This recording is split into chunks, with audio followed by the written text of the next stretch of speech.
Yo, on y va avec la vidéo de Seb Lafrite sur, tu l'as deviné? Mariah Carey. Donc, elle, là, chaque hiver, tu vois, temps des fêtes.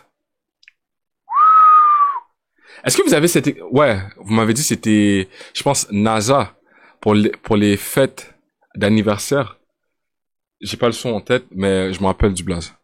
Mais vas-y, Seb, t'as quoi à dire pour Mariah Carey et Noël? Bonjour à tous et bienvenue dans le calendrier de l'Avent. Ho ho ho. Messieurs, dames, tous les soirs de décembre jusqu'à Noël, Happy birthday, votre père Castor. happy birthday. Ouais, c'est venu. Une histoire autour de la musique dans le format que vous connaissez bien. Alors vous pouvez soit suivre ça quotidiennement parce que ça vous fait kiffer, soit regarder ça plus tard parce que c'est des thèmes et des sujets qui sont relativement intemporels. Oui, c'est du boulot, oui, ça a été un peu préparé en amont, mais c'est aussi un challenge et c'est aussi cool. C'est aussi peut-être une autre manière de consommer les histoires. Seb, t'es sur un run, tu dois des sous ou... Et même pour moi de pouvoir traiter des sujets peut-être un petit peu plus légers ou alors avec des angles différents que par des grosses biographies d'une heure, même si on adore faire ça. Je sais pas, au moins ça change, ça me crée ce petit rendez-vous là. Jusqu'à Noël, on va se voir souvent. Et pour le premier épisode, je me suis dit 1er décembre. On est là. Tous les ans, depuis qu'on est né à la période de Noël, il y a un morceau de Mariah Carey qui ressort des abysses et qui explose tout ce qui existe. Alors, est-ce que ce serait pas intéressant de se pencher sur ce cas, de comprendre ce qui se passe avec Mariah Carey et son tube de Noël qui a failli ne jamais exister et qui plus est peut-être l'un des plus gros coups de chance de l'histoire. Bref, que les fêtes de Noël commencent. Attendez, avant que cette vidéo commence, elle est sponsorisée par NordVPN. Ah, alors, c'était cash. Ok. Ben, ouais.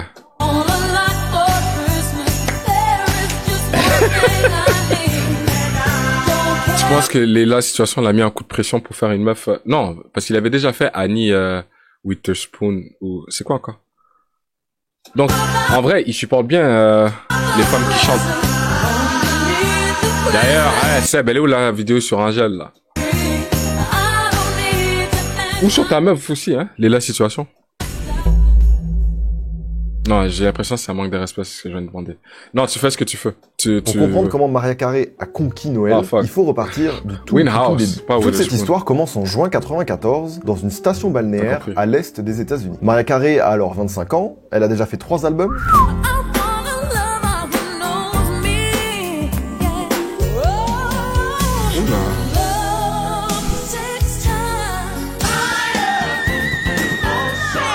Elle a déjà gagné 2 Grammy Awards.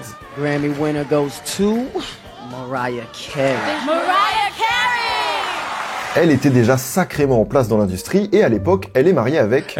Dans le temps, avant les BBL, je sais pas, il y avait une beauté naturelle que les gens avaient. C'est Motola, juste le président de Sony Music. Je sais pas, c'est beau. Et Tommy, son mec, c'est aussi son manager. Et donc voilà, ils sont chez eux, ils sont en train de papoter, tu vois. Et puis ils ont une idée, une petite idée là, ils se disent putain, qu'est-ce que je peux bien faire? J'ai 2 Grammy, ma carrière va bien. Et Tommy va essayer de la convaincre de faire une chanson de Noël ainsi qu'un album dans l'idée de recréer un hit dans le style de Christmas de Darlene Love qui était sorti 30 ans plus tôt.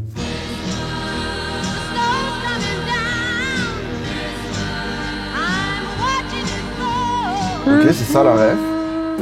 Pas convaincu quoi. Maria, elle est clairement en mode chérie. Franchement, c'est super.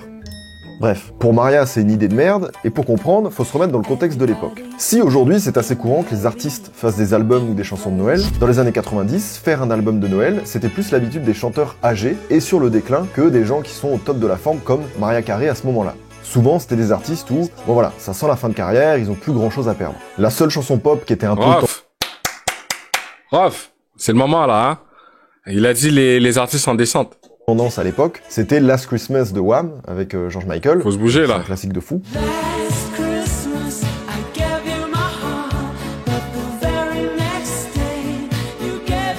Du coup, Mariah, elle est quand même au début de sa carrière, elle se dit j'ai pas envie de prendre le risque qu'on me colle une étiquette un peu honteuse, parce que si je floppe maintenant, le timing est catastrophique et ça peut trop amputer ma carrière. Je te promets, je pense la semaine prochaine, j'écoute le Code de l'horreur. Ou un des albums qui a pété de Raph. Pas une très bonne idée. Juste pour comprendre, il y en a un qui est venu me DM pour m'agresser là, pour tous mes commentaires sur Raph. Mais ça va se faire, je pense, je vais me forcer de le faire. Je suis pas en tout cas, le meilleur de ces projets. Allez. Donc au prime abord, ça lui semble être une mauvaise idée. Et pourtant, Mariah Carey et Noël, c'est une histoire de longue date. Son double, pas son double album. Évoqué, la chanteuse a toujours aimé Noël. Trop. Elle y tient beaucoup et elle refuse souvent. Je veux pas faire 40 ans. Ce qui est marrant, c'est qu'elle est devenue une espèce d'icône de Noël, mais que de base, même dans son enfance, elle a pas eu trop de Noël heureux. Durant son enfance, elle décrit souvent des vacances de Noël en famille parfois tragiques, qui se passent pas super bien. Elle explique que tout ce qu'elle recevait en cadeau, c'était des fruits emballés. Les fameuses oranges. Toujours du mal à m'y faire. Hein. Hi, I'm Walter Afanasieff. Laissez-moi vous présenter Walter Afanasieff, un compositeur notamment connu pour la fameuse chanson du Titanic qui sortira quelques années plus tard. Eh bien, c'est avec ce gars que Mariah Carey va composer All I Want for Christmas Is You en seulement 15 petites minutes au studio. C'est pas très long de faire un truc. N'oubliez pas ce chiffre. Regardez les pincettes que je prends. C'est évidemment ce que la légende raconte. Maintenant, c'est un truc assez récurrent où c'est vrai qu'il y a beaucoup de tubes qui sont faits en très peu de temps parce que l'inspiration vient très vite. Elle était complètement amoureuse de son gars, Tommy Mottola à ce moment-là, et les paroles « Tout ce que je souhaite pour Noël, c'est toi » lui sont bel et bien destinées. Oui, c'est un son pour son mec, pour ceux qui n'auraient pas encore capté.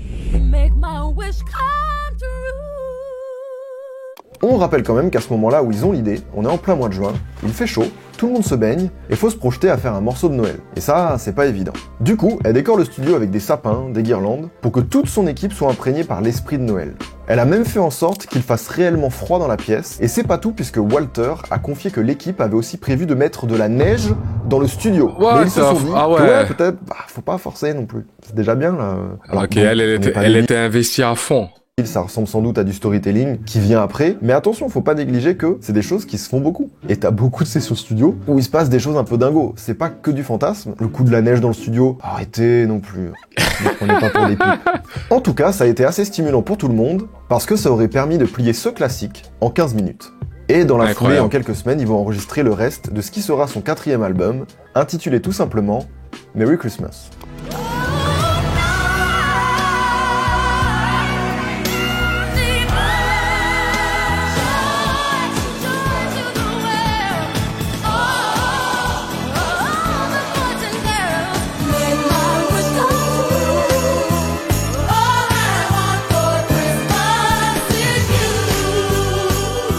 Désolé d'en rajouter une couche, mais la chanson a vraiment eu de la chance de marcher. Parce que, même en l'ayant fait, ils y croyaient toujours un peu moyen, et même Walter, il était lui non plus pas convaincu. Il explique que quand il a écouté la chanson pour la première fois, il avait juste l'impression d'entendre quelqu'un qui fait juste des vocalises, et il était pas du tout sûr de vouloir la sortir comme ça.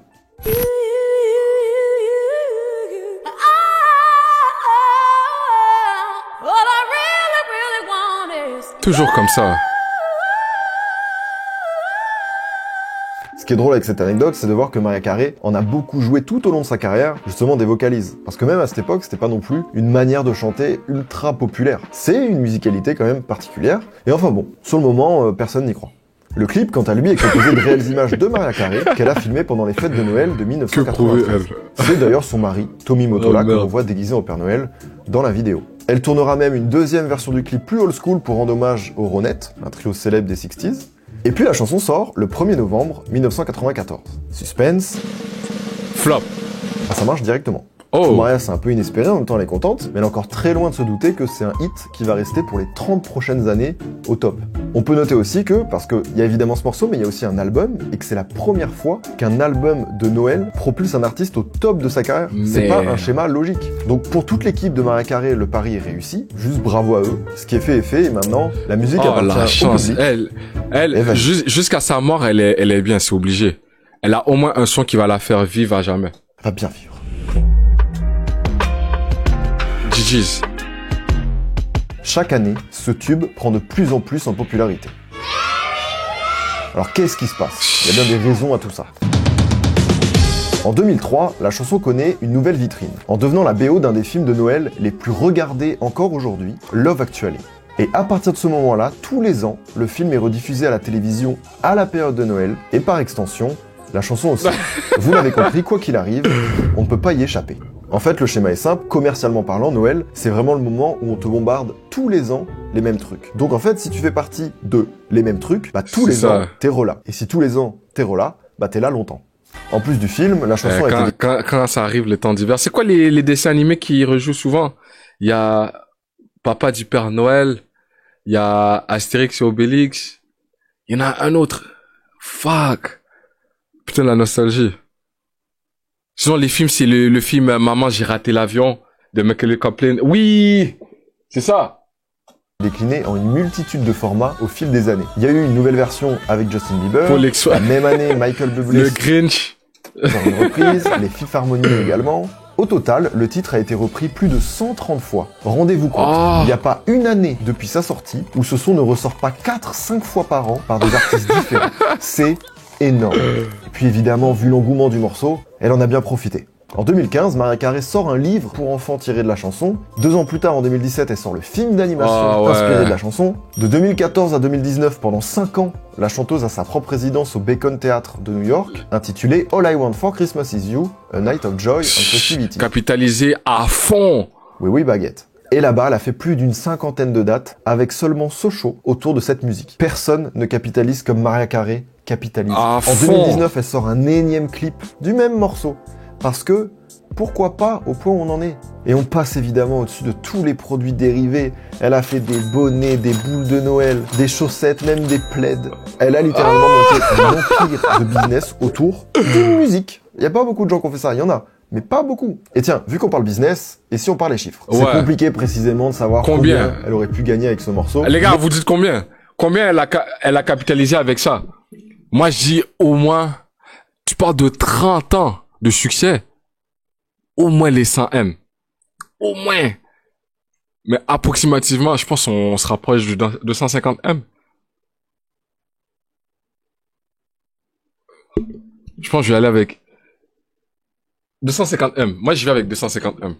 La vérité, j'y vais avec 250. Mais on a des calculs et des petites études. En 2016, Channel 5 a mené l'enquête. Et on a conclu que la chanson rapporterait l'équivalent de près de 2,5 à 3 millions de dollars par an à la C'est tout? chanteuse, c'est-à-dire plus de 60 à 70 millions de dollars au total. Oh, attends, ok. Les chiffres montent. En soi, une musique rentable. Alors pour rappel, en prenant en compte que le morceau a été fait en 15 minutes, j'ai fait un petit calcul, je me suis permis. Ça fait environ 4 millions et demi de dollars par minute investis dans le fait de créer cette chanson. 77 000 dollars par seconde. Regardez. T'as vu? Ça va très vite. C'est vraiment de l'argent bien investi. Et je me suis dit, putain, si ça a vraiment duré 15 minutes de faire ce truc-là, je pense que personne n'incarne mieux le quart d'heure de gloire que ces 15 minutes qui lui ont rapporté 70 putains de millions de dollars. Bravo. Franchement, c'est hallucinant. 30 années sont passées depuis l'enregistrement de All I Want for Christmas et la chanson n'a pas pris une ride. C'est le 11e single le plus vendu de l'histoire.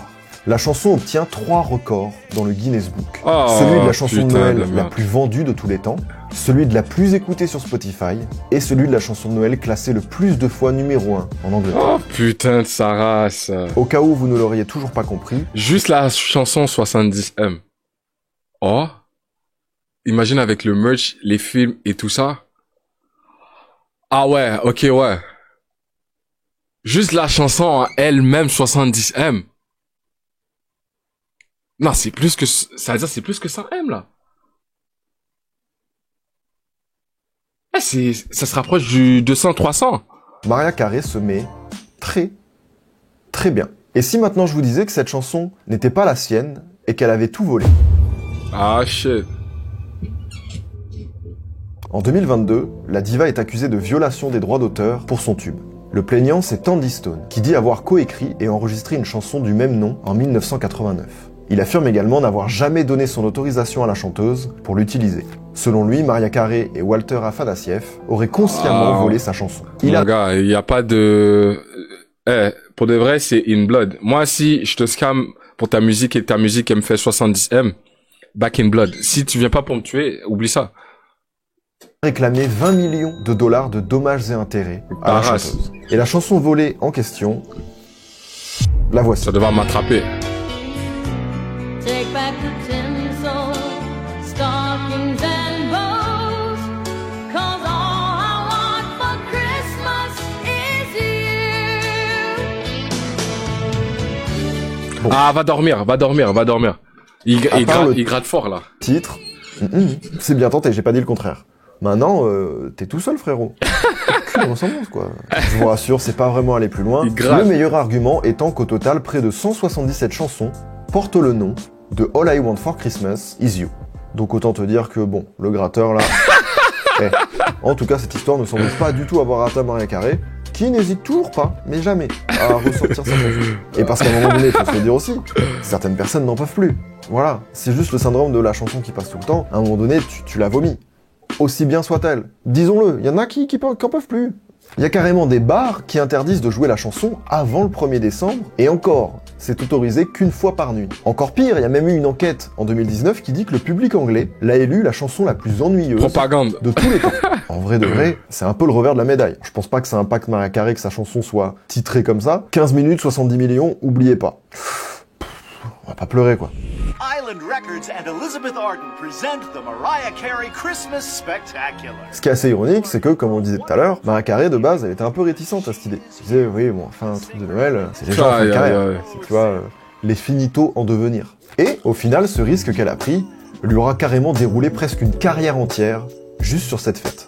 Depuis la sortie de la chanson et le succès qui est venu avec, la diva a bien compris que Noël serait sa marque de fabrique. Et en dehors des multiples versions de la chanson qu'elle a eues au fil des années, la chanteuse a aussi tenté plusieurs fois de recréer un tube de Noël en espérant connaître le même succès avec un second album en 2010.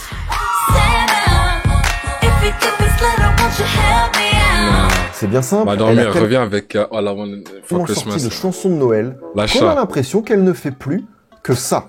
Et en ce qui concerne les clips, c'est toujours la même recette. Un peu de nostalgie, Mariah Carey en rouge, des décos de Noël et des vocalises.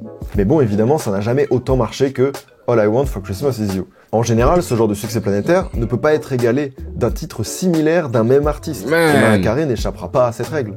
Après, on dit ça, mais ça semble pas du tout être un problème pour elle, qui surfe sur le même son depuis 30 ans. Elle en a rien à foutre, hein, peu importe. Le 1er novembre 2019, à l'occasion de l'anniversaire de sa sortie, elle a posté une petite vidéo sur son compte Twitter où elle s'est mise en scène en train de rentrer d'une fête d'Halloween et de se réveiller le lendemain avec un appel du Père Noël. Vêtue d'un pyjama rouge, évidemment, et elle clame le fameux It's time.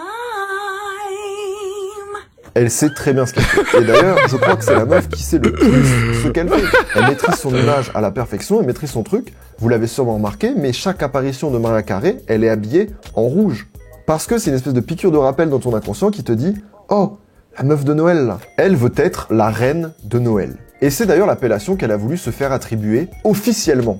Mariah Carey a voulu déposer Queen of Christmas. C'est évidemment une question d'argent parce qu'en fait, avoir le nom de Queen of Christmas, elle aurait pu faire des produits dérivés sur Noël et en avoir les droits, ce qui était un problème. Okay, ouais. La justice a estimé qu'elle n'était pas la seule à mériter un tel titre et donc la justice a décidé que personne n'aura ce titre. Mais c'est fou, elle a tenté presque de déposer Noël. Si ça aurait marché, oublie ça. Oublie ça. Non, bon, écoutez, c'est à moi, c'est acté, non? Tu ne peux pas déposer une fête chrétienne. On peut pas faire ça. Non, on peut pas te donner Christmas. Et quand bien même, quand on y réfléchit, c'est un peu vrai. Dès qu'on entend ça, on pense directement à la whistle note avec le doigt sur l'oreille, l'ensemble rouge, le fond de neige, des sapins, tout ça. Car au-delà de la chanson, Mariah Carey est plus que personne rattachée à Noël maintenant. C'est peut-être même la personne qui l'incarne le plus après le Père Noël. D'autant plus que le reste de l'année, et ça encore c'est aussi contrôlé, bah on la voit jamais. Ah, c'est vrai ça. Quand on y pense, il y a aucun Les seuls moments que tu l'entends, c'est Noël. Une période ou une fête comme Mariah Carey le fait avec Noël. On a les tubes de l'été, mais c'est pas le même tube depuis 30 ans tous les étés. Mais alors, qu'est-ce que ça veut dire? Ça veut dire que c'est intemporel? Ça veut dire qu'à chaque Noël, et pour tout le temps, maintenant il y aura ce son? Eh bien, selon Marc Jaja, un maître de conférence à l'université de Nantes, ce n'est pas si simple. Pour lui, la chanson traversera les âges, mais pas Mariah Carey. C'est la rançon paradoxale de la gloire, parce que les chansons finissent par s'anonymiser. Et ce point-là, il est intéressant. Une œuvre qui survit à son auteur s'explique souvent par le fait qu'au bout de quelques temps, elle tombe dans le domaine public. Donc l'œuvre est alors beaucoup plus reprise. Parce que, quelque part, maintenant, on a le droit. Et justement, quand une chanson est reprise, que ce soit avant ou après la mort de l'artiste, souvent, les personnes vont l'associer à la personne avec qui ils ont découvert la chanson. Et c'est un phénomène très vérifiable. Il y a déjà tes parents où t'écoutais une musique, où ils t'ont dit « Oui, bon, c'est pas l'original. Hein. » Bah au final, ça s'explique. Et très souvent, des chansons ont tellement eu de succès que l'artiste en sera la première victime. On peut penser à Psy et son célèbre Gangnam Style, où tout le monde est passé très vite à autre chose, ou encore des exemples comme Gauthier, avec Somebody Used to Know, et encore dans le monde de la pop, t'as quand même une carrière, etc. Là, pour une chanson de Noël, c'est encore pire. C'est encore pire puisque ces chansons-là sont vouées à ressortir encore et encore, et être reprises par une multitude d'artistes. Prenons l'exemple de Let It Snow. C'est initialement une chanson de Frank Sinatra de 1950. Je pensais que c'était Michael Bublé. Et qui a été reprise tellement de fois qu'au final aujourd'hui, on s'en fout d'où vient l'original, ça n'a pas d'importance. Aujourd'hui, quand on joue une playlist des plus grandes chansons de Noël, on a ça.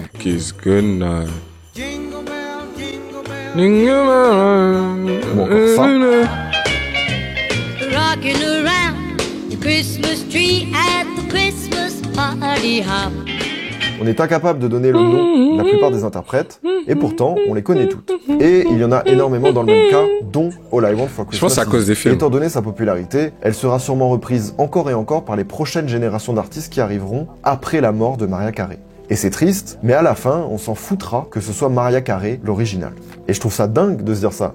À notre époque, on se dit, mais c'est lunaire, ça paraît même inconcevable d'imaginer cette chanson associée à quelqu'un d'autre que Mariah Carey. Pourtant, la chanson va rester, l'interprète va changer. Pour même pousser le truc encore plus loin, il y a même des chansons de Noël comme Vive le vent. On s'en fout tellement de savoir d'où ça vient que la plupart des gens ignorent que c'est une chanson initialement écrite pour Thanksgiving, donc une autre fête. Rien à voir. Et c'est juste le temps qu'il a rattaché à Noël, et puis basta quoi. Parce que on s'en fout. Ah ouais. Vive le vent, ça date de 1857, et le titre en anglais c'est Jingle Bell. Ça parle de promenade à cheval et des courses de traîneau dans la neige, où il était parfois nécessaire de faire sonner une cloche pour que les gens s'écartent du passage. Ça n'a rien à voir avec Noël. Avec tout ça, on se dit que Mariah ne va probablement pas échapper à la règle, et finir dans l'oubli. Alors oui, c'est dingue de se dire ça parce que on fait partie d'une génération qui connaît cet artiste, et son morceau est indissociable. Mais ça pousse à la réflexion aussi de se dire qu'est-ce que c'est vraiment la musique, qu'est-ce que c'est un impact culturel, le rapport à la célébrité qui fait ci, cela. En soi, c'est pas ça le plus important parce que l'empreinte culturelle, ça reste la chanson. C'est pas Mariah. Je ferme cette parenthèse, Mariah Carey est bel et bien vivante, elle profite encore à fond de tout ça. Si tu vas sur son Twitter, tu vas te rendre compte qu'elle est là, elle fait une quinzaine de dates avec un nouveau spectacle sur Noël. Ça ne va jamais s'épuiser. La tournée. Au-delà de ces réflexions-là, la vraie question que je me pose, c'est en mode... La qui tournée sera à la relève ? jamais. Parce que, mine de rien, depuis Mariah Carey, dans le monde de la pop, il y a eu des tentatives. De son côté, que reste-t-il du beau Noël que Mariah nous décrit dans sa chanson ? Eh bien, pas grand-chose, aujourd'hui. Parce qu'effectivement, Tommy Mottola, elle a divorcé 4 ans après la sortie de la chanson. C'est plus pour lui. Et pour la belle histoire, c'est avec ses 2 enfants qu'elle tournera finalement symboliquement un nouveau clip, 25 ans après le premier, comme pour tourner une page. Dire que sa chanson a évolué avec elle, et elle en a profité pour en changer le sens, de All I Want for Christmas is You. Et au final, maintenant, sa chanson parle de ses enfants. C'est joli. Merci de m'avoir écouté, c'était très chouette. Non, voilà, GG. c'est des sujets un petit peu plus légers. Il va y avoir ça un petit peu Merci, tous les soirs. Seb. Dites-moi ce que vous en pensez aussi. ou si Clean. On apprécie le temps des fêtes, la famille, l'amour, tu vois. L'hiver. C'est ça. C'est ça, Noël. W7, je te dis. Les travaux.